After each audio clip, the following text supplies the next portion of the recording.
Oui. Mon papa est médecin et ma maman reste à la maison avec ma petite sœur. Ton papa est médecin? Oui, il est pédiatre. Tu écris ça P-E-D-I-A-T-R-E? Oui, et c'est le médecin qui s'occupe des enfants, comme toi et moi. Ton papa est pédiatre? Oui. Waouh! Alors, si jamais je tombe malade un jour, je pourrais venir le voir, ton papa? Oui, bien sûr. Mais, moi, j'ai peur des médecins. Non, il faut pas avoir peur. Tu sais, mon père soigne tous les enfants. Et avec lui, ils se sentent en sécurité. Waouh! C'est vraiment génial! Oui, mon papa est génial. Oui. Et toi, qu'est-ce qu'ils font ton papa et ta maman? Mon papa, il n'est plus parmi nous. Oh non, je suis désolée. Maman m'a dit que mon papa était au paradis. Ah oui? Il a été malade pendant très longtemps.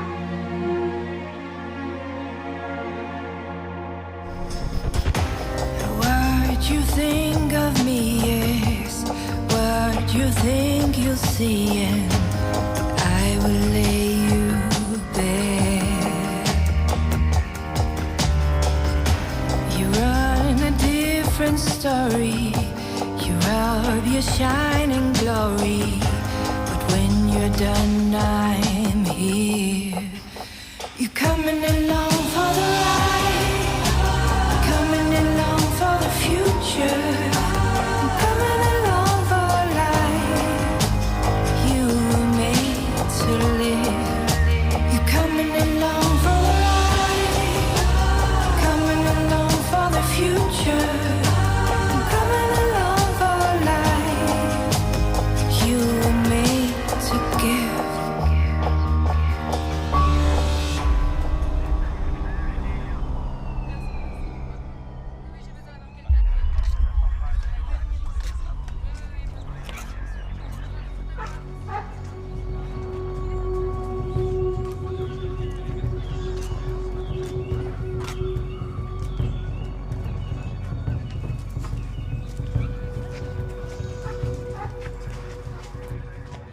Toujours rien?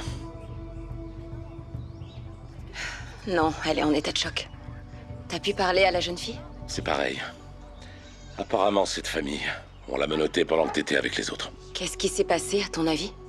La fille a poignardé son père une douzaine de fois. Même un aveugle aurait compris ça. Je veux dire, qu'est-ce qui l'a poussé à faire ça?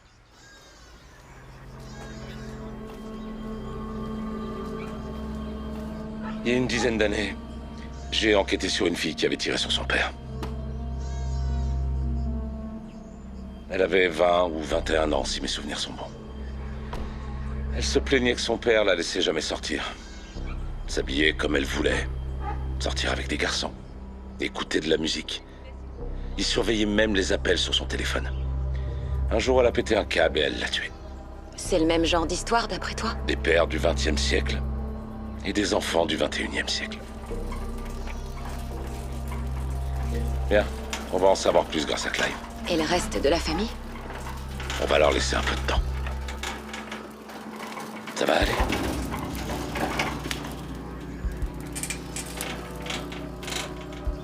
Oui. Oui. Allons-y.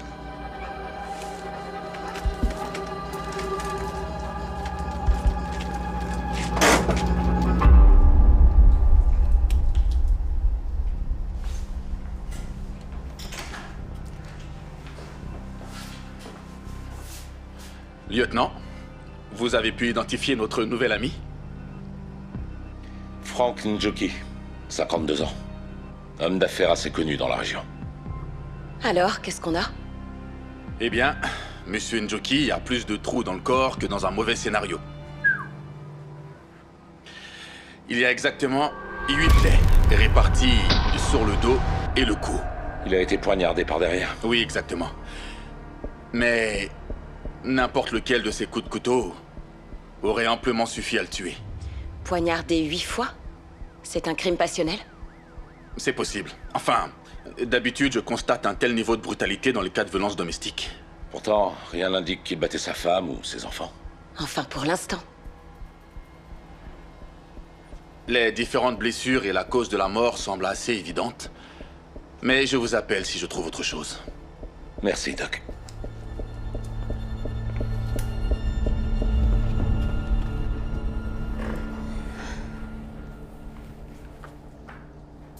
Je suis le lieutenant McKenna. Tu peux me raconter ce qui s'est passé? Rehema, je ne peux pas t'aider si tu ne me dis pas ce qui s'est passé. Pourquoi tu as tué ton père?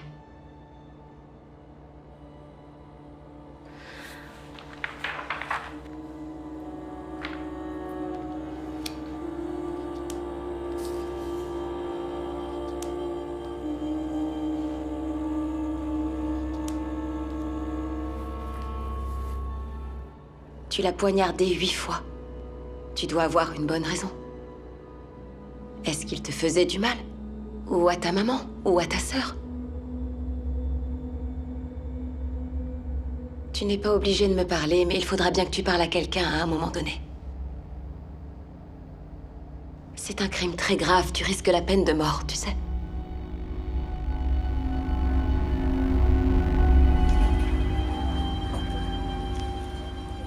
Madame Jockey, vous pouvez m'expliquer ce qui s'est passé? Prenez votre temps. S'il vous plaît, prenez une grande inspiration. Buvez un peu d'eau.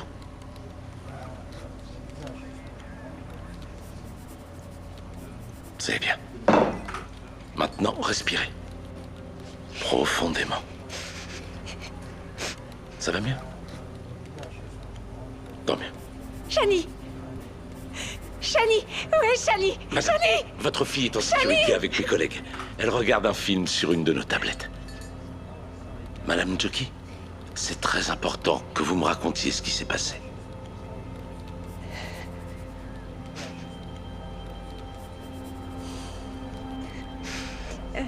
On venait tout juste de finir de prendre le petit déjeuner. Et un autre là.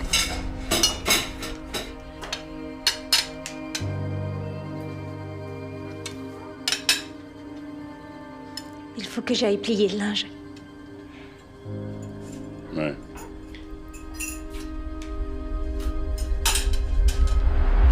Et votre mari? Il était en train de lire son journal. Il lisait la Gazette.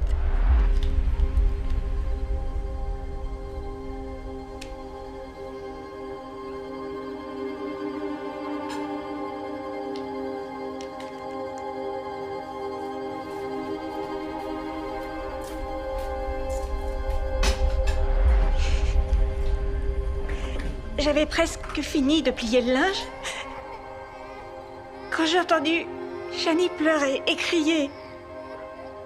Rehema! Va t'occuper de Shani.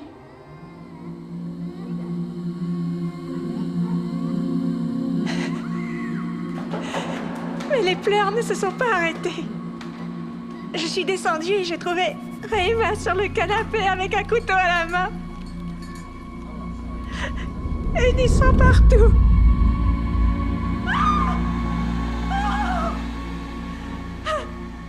Vous savez pourquoi votre fille a fait ça?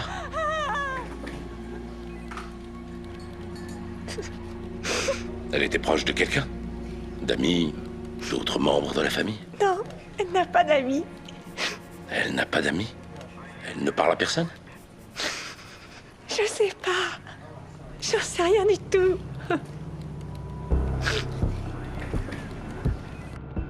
La jeune fille est totalement en état de choc. La mère a confirmé ce qu'on soupçonnait. Elle t'a dit pourquoi le père est mort? Non, juste que sa fille l'a tué. Ça nous avance pas du tout. Ça nous dit qui est l'assassin. L'affaire est close. L'affaire est close? La fille n'est même pas passée aux aveux. Elle n'a pas besoin d'avouer. On peut rien faire de plus. Ça, c'est à moi d'en juger. Et si c'était de la légitime défense? Il était assis, il lisait le journal. Il l'a torturé avec son illettrisme. Tu sais pertinemment ce que je veux dire. C'est une meurtrière, point final. Ça suffit. Tous les deux. Allez parler à ce professeur. Il y en a bien un qui sait quelque chose. Kebo, vous pensez vraiment que c'est nécessaire? Je vous ai demandé votre opinion. Allez-y. Maintenant.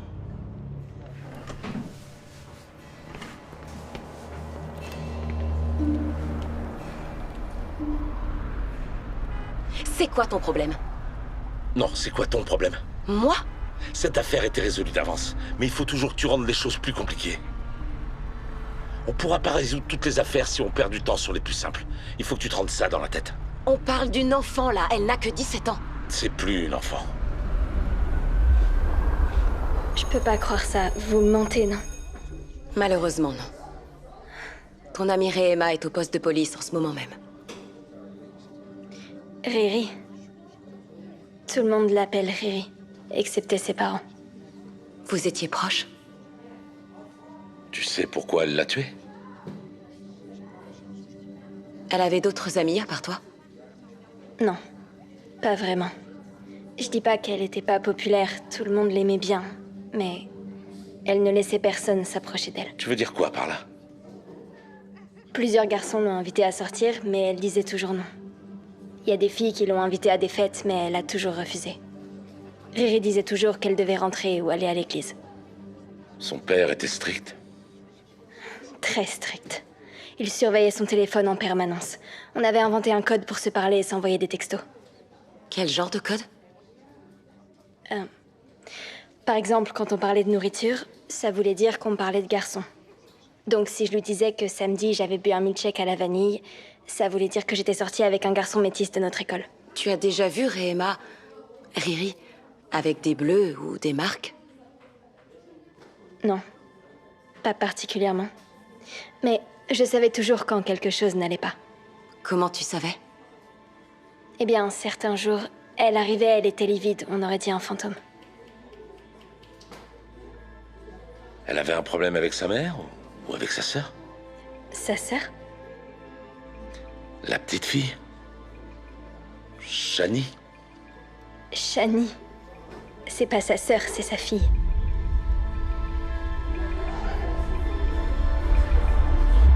Une fille de 17 ans, déjà maman et pas mariée. Pas mariée? Elle a 17 ans. L'âge légal pour se marier, c'est 18 ans. Tu penses que beaucoup de gens la respectent, cette loi? La petite fille a l'air d'avoir au moins 5 ans.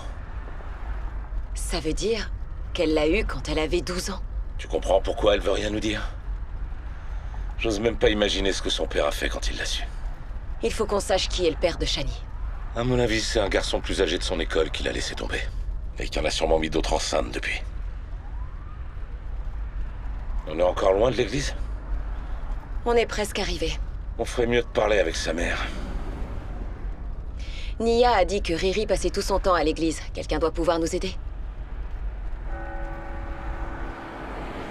Si vous regardez dans votre Bible, Hébreux 11:1, la foi est l'assurance des choses que l'on espère et la conviction de celles qu'on ne voit pas. Amen.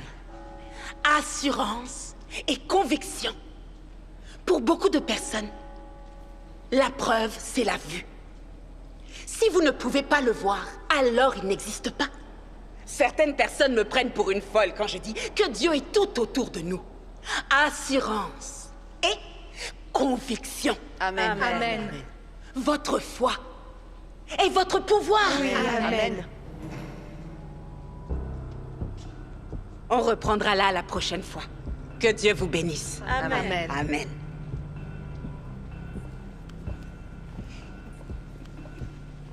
Révérende? Vous êtes ici au sujet d'Njoki, je présume. Vous êtes très perspicace. On dit que le travail d'un révérend est de connaître les affaires de tout le monde. Venez avec moi, lieutenant.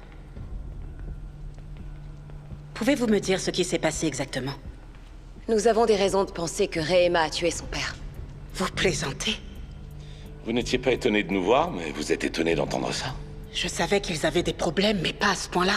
La famille avait des problèmes?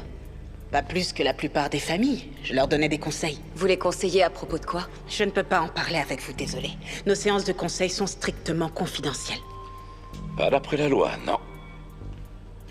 La loi du Seigneur est plus importante que n'importe quelle loi instaurée par l'homme. Lieutenant, je vous assure que si j'avais eu le moindre pressentiment, j'aurais fait quelque chose. Absolument rien dans nos séances n'indiquait que Rehema était capable de tuer son père. Rehema encourt la peine de mort. Il est temps que quelqu'un lui vienne en aide. Je suis d'accord, mais je ne trahirai pas le caractère sacré de nos séances de conseil. Je suis désolée. On peut obtenir un mandat pour vous y contraindre. Faites ce que vous avez à faire. Maintenant, veuillez m'excuser, j'ai des affaires à régler.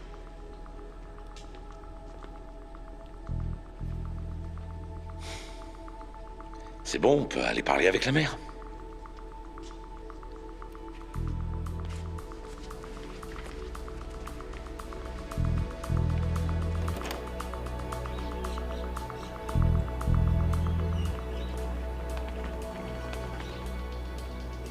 Excusez-moi, lieutenant.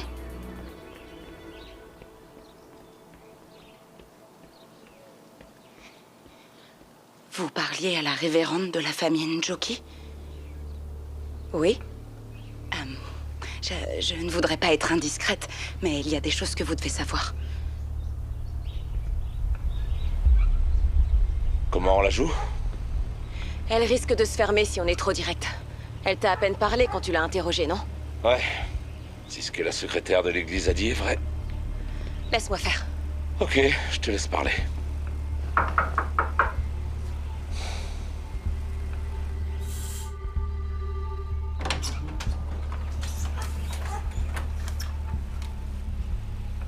Madame Njoki, on peut entrer s'il vous plaît? Je suis très occupée maintenant. Entre l'organisation des funérailles, les factures et tout le reste, on peut se voir une autre fois? Je regrette, mais ça ne peut pas attendre. C'est important.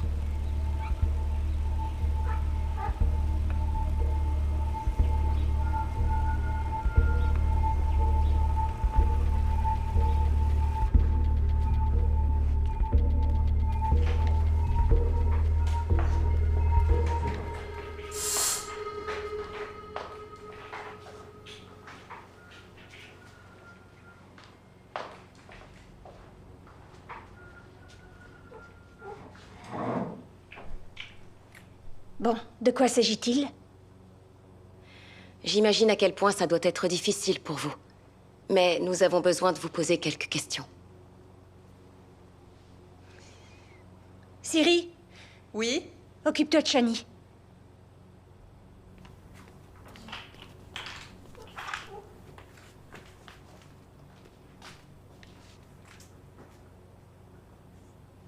Depuis combien de temps étiez-vous mariés?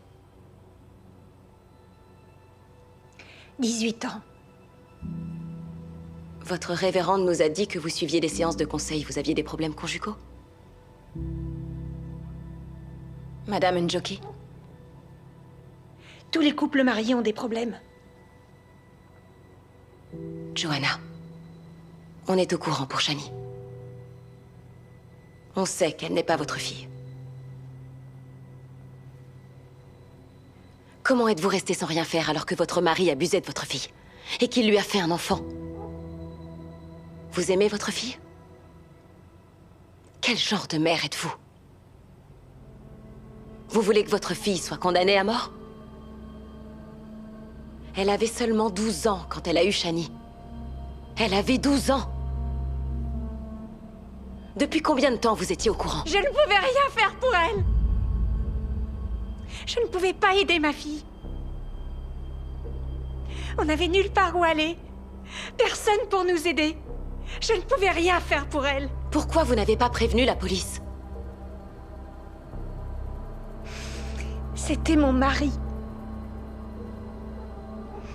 Il m'avait promis d'arrêter. Il m'avait promis de suivre une thérapie. Depuis combien de temps il abusait d'elle? Je sais pas. J'ai essayé d'être une bonne épouse. J'ai essayé d'être une bonne mère. Il faut que vous me compreniez, je voulais pas briser ma famille, il fallait qu'on reste unis. J'ai fait tout ce que j'ai pu. Vous avez laissé tomber votre fille, Madame Njoki. Et maintenant, votre mari est mort. Et votre fille le sera peut-être bientôt. Alors non, vous n'avez absolument pas fait tout ce que vous auriez pu.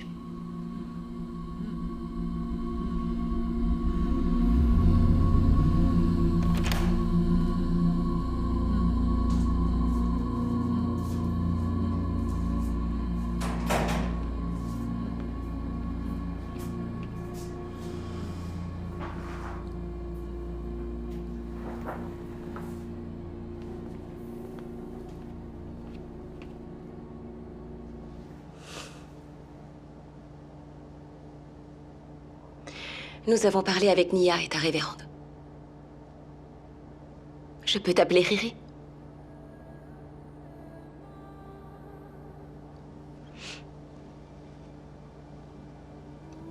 Nous savons pour Shani. Nous savons ce que ton père te faisait subir.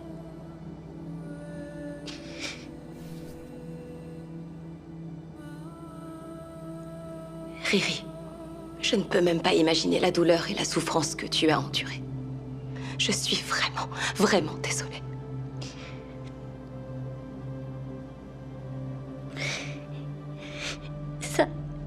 Ça n'a plus... Ça n'a plus d'importance maintenant. Riri, j'ai besoin que tu m'expliques avec tes propres mots ce qui s'est passé. Ça n'a plus aucune importance. Bien sûr que c'est important. C'était de la légitime défense.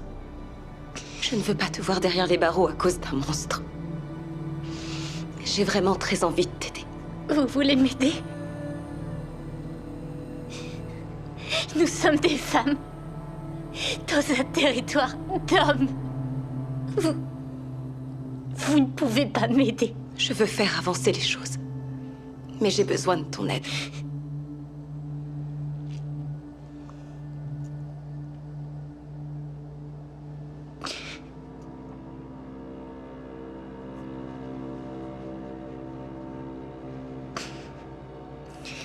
Vous voulez vraiment m'aider, lieutenant? Appelle-moi Makena. Vous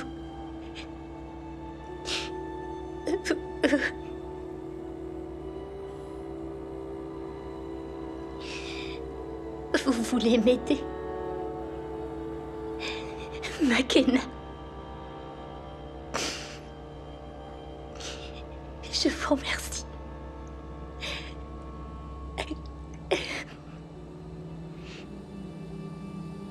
Mais il n'y a plus rien qu'on puisse faire pour moi maintenant. Mon bébé est en sécurité. Ma Shani est en sécurité. Et ça, c'est tout ce qui m'importe.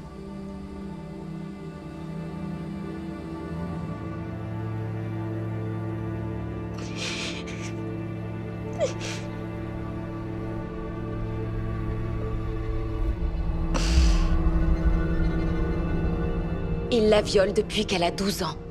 Certainement depuis plus longtemps. Et la mère n'a pas prévenu la police? Non.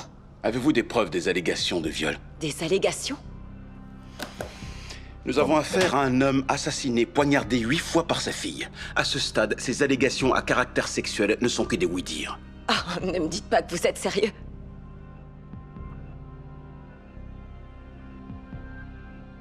T'as rien à lui dire, là? Il a raison. Attendez, j'ai basculé dans une dimension parallèle où les hommes ont tous perdu leur cerveau, c'est ça? Makena... Non! Ça suffit. Ne dis rien. La suspecte a 17 ans et sa fille présumée a 5 ans. Vous allez avoir besoin d'un consentement parental pour faire un test de paternité. Quoi? La mère ne donnera pas son consentement. Elle a sûrement pas envie d'embarrasser davantage sa famille. Qu'est-ce qu'on fait pour Emma? On ne peut quand même pas la poursuivre pour Qu'est-ce meurtre. que vous voulez que je fasse? Lieutenant, qu'est-ce que vous voulez que je fasse? Cette fille a commis un meurtre, que vous le vouliez ou non, c'est contraire à la loi. Et ne pensez pas une seule seconde qu'elle est la seule à avoir eu une vie difficile. Si le meurtre était la réponse à chaque situation difficile, dans cette ville, dans ce pays, alors bon sang, chaque citoyen de Nairobi aurait le droit de commettre un meurtre. Socorro! Je ne vais pas abandonner mes charges. Ma décision est définitive. Alors bonne journée à vous deux. Bonne journée.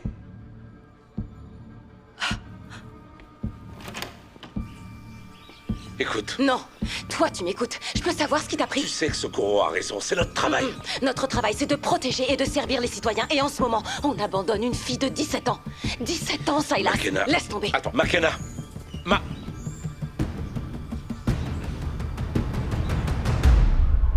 Cette fille est seule au monde.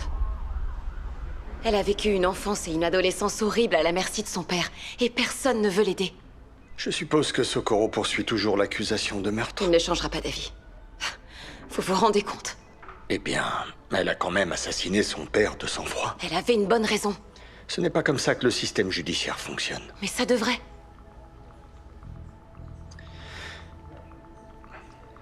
Qu'êtes-vous venu faire ici, McKenna? Elle mérite la meilleure défense qu'elle puisse avoir.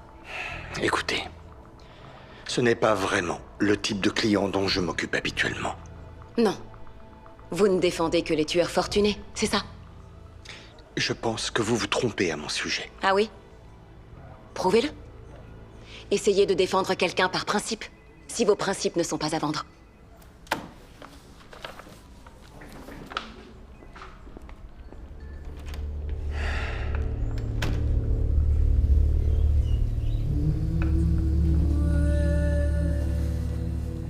Il faut qu'on parle. Maintenant. T'es devenue folle. Quoi? Qu'est-ce qu'il y a?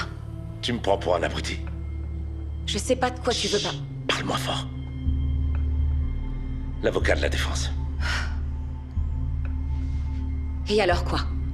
Tu peux pas passer au-dessus de Socorro. Tu risques de te faire virer. Je m'en fous. McKenna, tu veux faire avancer les choses. Je te comprends, crois-moi. Mais tu peux pas agir de cette manière. Tu respectes pas nos supérieurs. Peut-être que c'est la bonne chose à faire. Cette fille essayait de se protéger. Ça fait des années qu'elle se fait violer et personne ne veut l'aider. Elle a l'âge de Yarrow. Alors si je me fais virer pour avoir aidé une victime que tout le monde a abandonnée, tant pis. Écoute... J'ai plus rien à dire.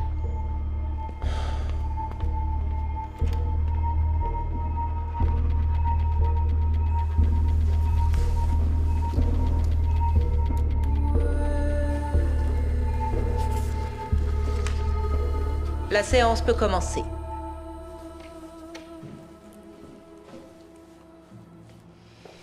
Madame la juge, le ministère public s'oppose à la demande de libération sous caution au motif que l'accusée présente un danger immédiat pour sa famille et pour la société. Les allégations selon lesquelles elle aurait été abusée par son père ne sont que des oui-dire et n'ont pas été prouvées au-delà de tout doute raisonnable. La laisser rentrer chez elle va mettre sa mère et l'enfant de 5 ans résidant dans leur maison en grand danger. De plus, elle n'est pas intégrée dans la société et elle risque de prendre la fuite. Nous n'avons aucune garantie qu'elle se présentera au tribunal si elle est libérée sous caution.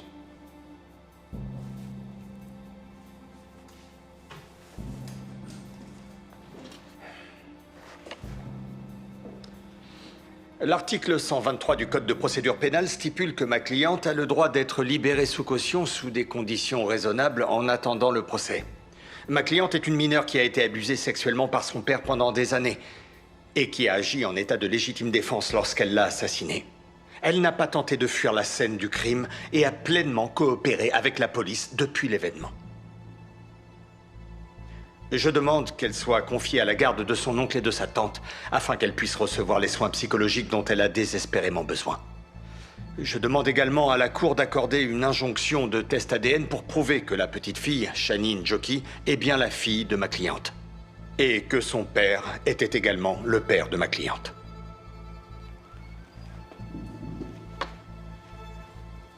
Le ministère public a prouvé qu'il y a des raisons impérieuses de refuser la libération sous caution de l'accusée. Elle n'est pas intégrée dans la société et elle pourrait représenter un danger pour sa mère et pour la mineure vivant à son domicile si elle était libérée. J'ordonne donc que l'accusée soit placée en détention provisoire en attendant le procès. En ce qui concerne la demande préalable de la défense de procéder à un test ADN, la Cour accepte.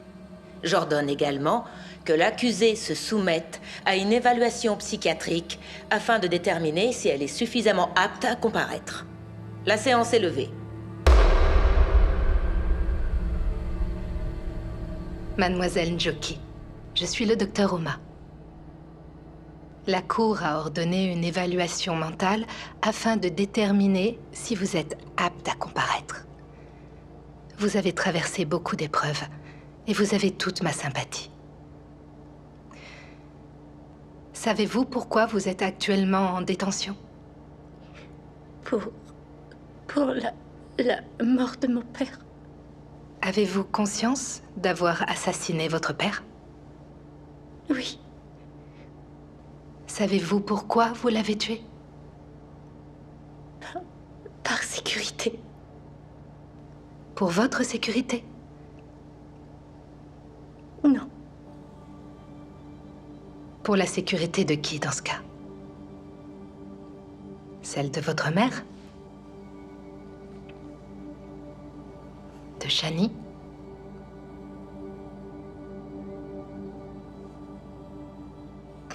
Oui. Et qui est Shani pour vous?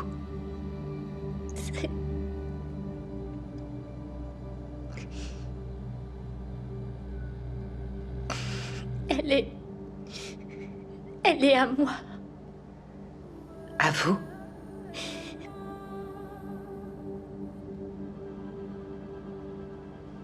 C'est ma fille, c'est mon bébé.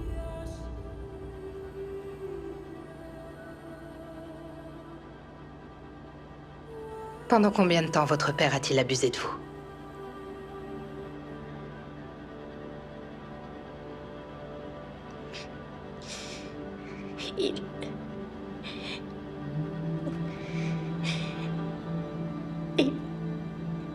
Il a commencé à me faire des choses à peu près à l'âge de 5 ans. Des attouchements sexuels? Vous en avez parlé à quelqu'un? Non. Il m'a dit que tout ça, c'était notre petit secret. Mais ma mère a tout découvert. Et elle m'a dit que je devais en parler à personne. Parce que ça ferait honte à notre famille. Qu'on allait perdre tout ce qu'on avait. Et surtout que je devais rester forte. Rester forte en toutes circonstances. Que s'est-il passé quand vous êtes tombée enceinte? J'ai dû quitter l'école. Mon père m'a forcée à aller vivre chez ma grand-mère. Et c'est là que j'ai eu le bébé. Et après avoir accouché? Et je suis rentrée à la maison et j'ai dû prétendre que Shani était ma petite sœur. Il a continué à abuser de vous? Oui. Je détestais. Je détestais tellement ce qu'il me faisait. Mais j'ai trouvé un moyen d'emmener mon esprit ailleurs. Avez-vous dit à quelqu'un d'autre ce qu'il vous faisait subir? J'ai fini par en parler à la révérende et elle m'a promis qu'elle allait m'aider. Mais je pouvais pas me permettre d'attendre.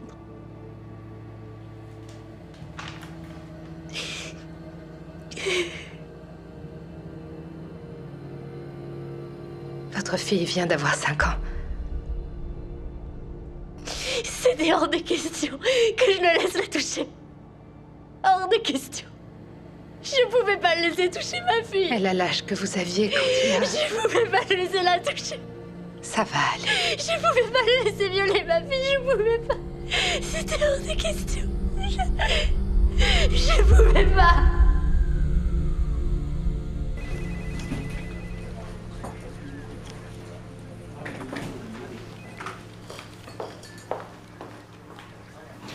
Vous, dans mon bureau, immédiatement.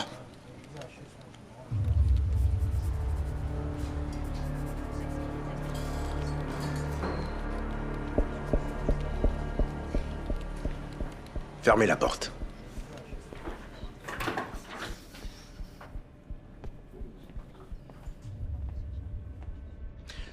Je vais vous expliquer comment fonctionne la hiérarchie. Je sais comment ça fonctionne. Apparemment, vous l'ignorez. Un lieutenant n'est pas au-dessus du capitaine. Et encore moins du procureur. J'ai vraiment pas le temps, là. Je vous interdis de sortir de cette pièce. Asseyez-vous, immédiatement. Je préfère rester debout. Je vous remercie. Laissez-moi vous dire ce que vous avez désespérément besoin d'entendre. Vous êtes l'une des personnes les plus intelligentes et talentueuses de ce commissariat. Mais vous pouvez être stupide par moments. Vous pensez que je n'ai jamais eu envie d'appeler chaque journaliste, juge ou homme politique que je connaissais quand une affaire n'allait pas dans mon sens? N'imaginez pas une seconde que vous êtes au-dessus de la loi que vous avez promis de faire respecter lorsque vous avez accepté ce poste. Et n'ayez pas une seconde l'arrogance de penser que nous n'avons jamais ressenti ce que vous ressentez en ce moment.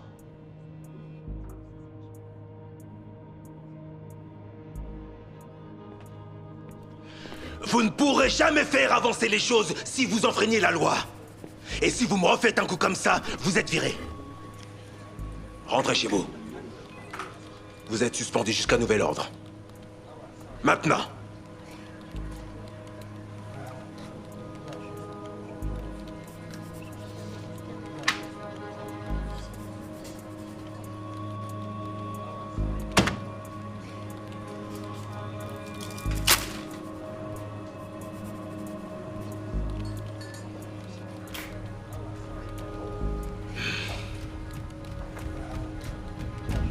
Vous allez vraiment la virer?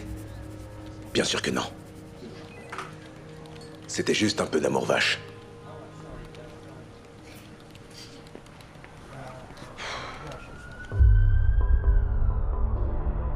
Qu'avez-vous pu déduire de votre entretien avec l'accusé?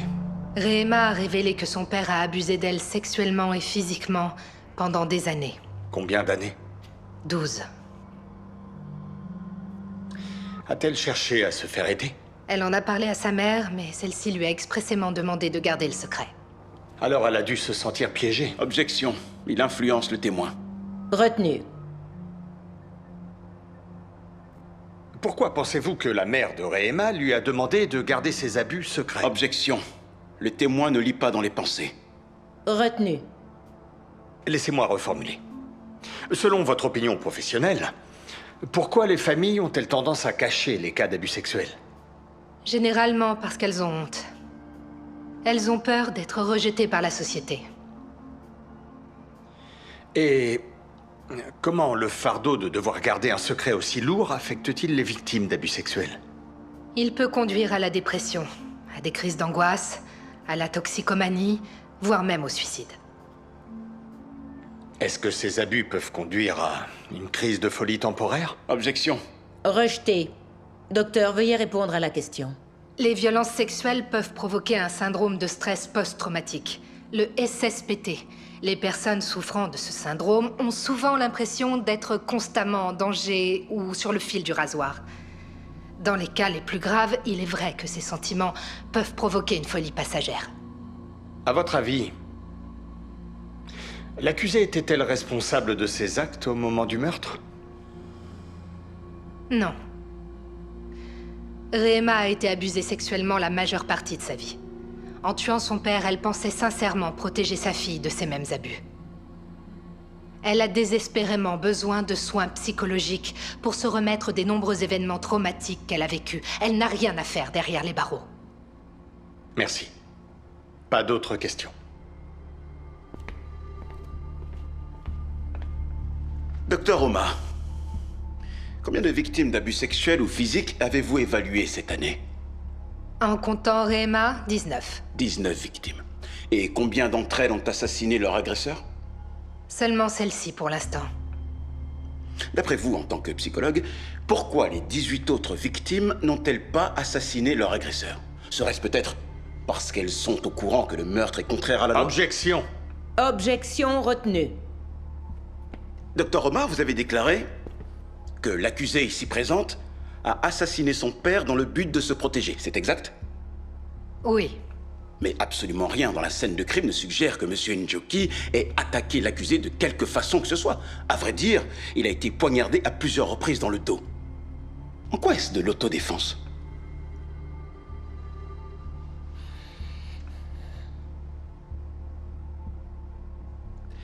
Quand j'étais jeune garçon, mon père me battait sans relâche. Souvent sans aucune raison apparente. J'ai encore des cicatrices. J'étais terrifié.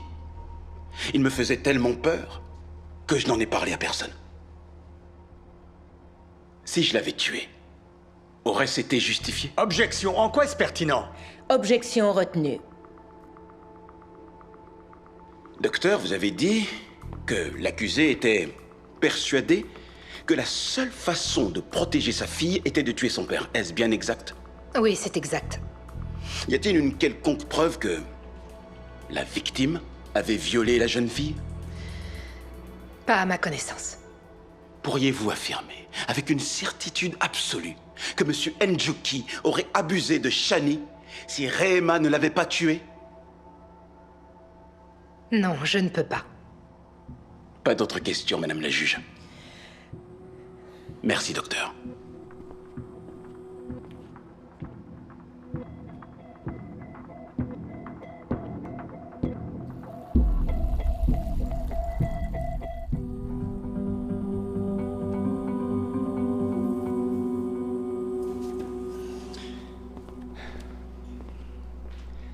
Madame la juge, l'innocence et l'enfance de Rehema Njoki lui ont été lâchement dérobées. Dérobées par quelqu'un en qui elle avait confiance. Quelqu'un qui était censé l'aimer et la protéger. Dérobée par son propre père. Quand elle a demandé de l'aide à sa mère, celle-ci lui a dit de garder le secret, d'être forte, de ne pas faire honte à sa famille. Pendant 12 ans, elle a enduré une douleur et une souffrance inimaginables. Ses parents l'ont laissé tomber. Son église l'a laissé tomber. La société l'a laissé tomber. Le seul élément positif de sa vie était sa fille. Une fille qu'elle s'était promis de protéger à tout prix.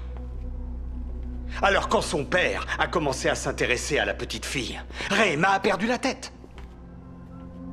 Elle ne voulait pas tuer son père.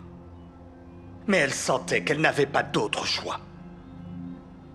Elle ne pouvait pas laisser sa fille vivre ce qu'elle avait vécu. Ça n'aurait absolument aucun sens de la condamner à mort ou de l'enfermer à vie. Elle n'a jamais eu de problème avec la loi. C'est une excellente élève. C'est une mère. Et elle a encore toute sa vie devant elle. Madame la juge, je vous demande de la déclarer non coupable. De lui donner une chance de guérir et de se reconstruire. Une chance de devenir un membre actif de notre société. La chance qu'elle n'a jamais eue.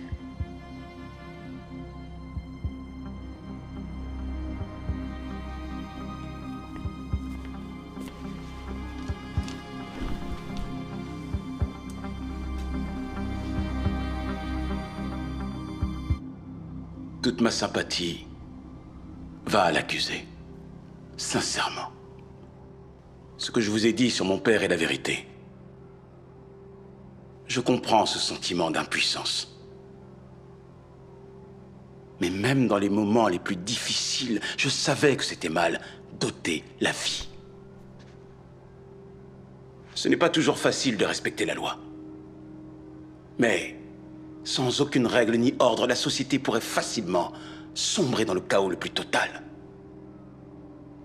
Si un professeur frappe un élève avec une règle parce qu'il n'a pas accompli ou terminé un devoir à rendre, l'élève devrait-il être autorisé à le tuer? Ou au cours d'une bagarre dans un bar, le gérant devrait-il être autorisé à tirer sur des clients en état d'ébriété? Nous sommes sur une pente très glissante, Madame la juge. Si nous permettons à certaines personnes de faire leur propre loi, c'est une certitude. Ôter la vie d'une personne, quelle qu'elle soit, est contre la loi. Un meurtre est un meurtre purement et simplement. Bien sûr, il y a parfois des situations où les actes d'autodéfense sont justifiables. Mais aujourd'hui, ce n'est absolument pas le cas. La victime a été assassinée de sang-froid. Elle a été poignardée 8 fois. Ce n'est pas de l'autodéfense. Aucune société n'est parfaite. Et il est très probable que la société aurait pu faire beaucoup mieux pour aider l'accusé. Mais malheureusement, aujourd'hui, ce n'est pas la société qui est jugée. C'est Rehman, Jockey. Les jugements comme celui-ci ne sont jamais faciles. Ce procès a été particulièrement difficile parce que l'accusée est une jeune fille mineure. Ce que Mademoiselle M'Joki a subi tout au long de sa vie est totalement méprisable. Cependant, nous devons être guidés par les textes de loi et non par les émotions. Ni la vie de l'accusé, ni celle de sa fille n'étaient en danger imminent lorsque l'accusé a tué son père. Je suis donc convaincu que le ministère public a prouvé au-delà de tout doute raisonnable qu'il y avait suffisamment d'éléments accablant l'accusé. Par conséquent, je déclare Mademoiselle Rehman M'Joki coupable du meurtre de son père.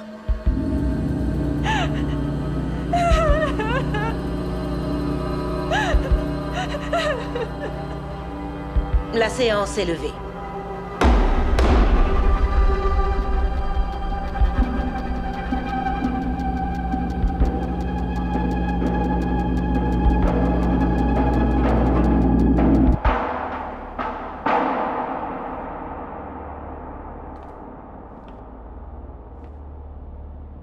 Comment tu te sens?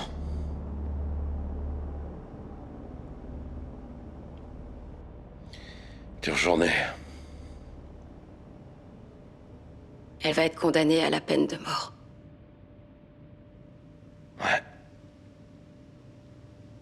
Et t'es d'accord avec le verdict? On est flic, on n'est pas juge. C'est pas ce que je t'ai demandé.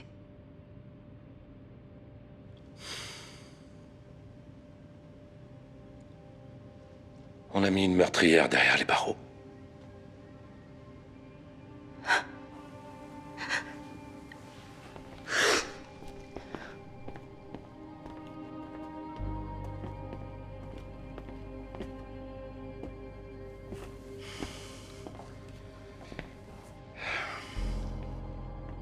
Votre coéquipière n'a pas l'air ravie du jugement.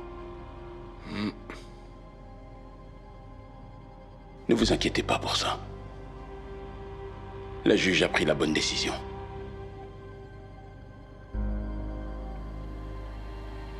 Vous trouvez?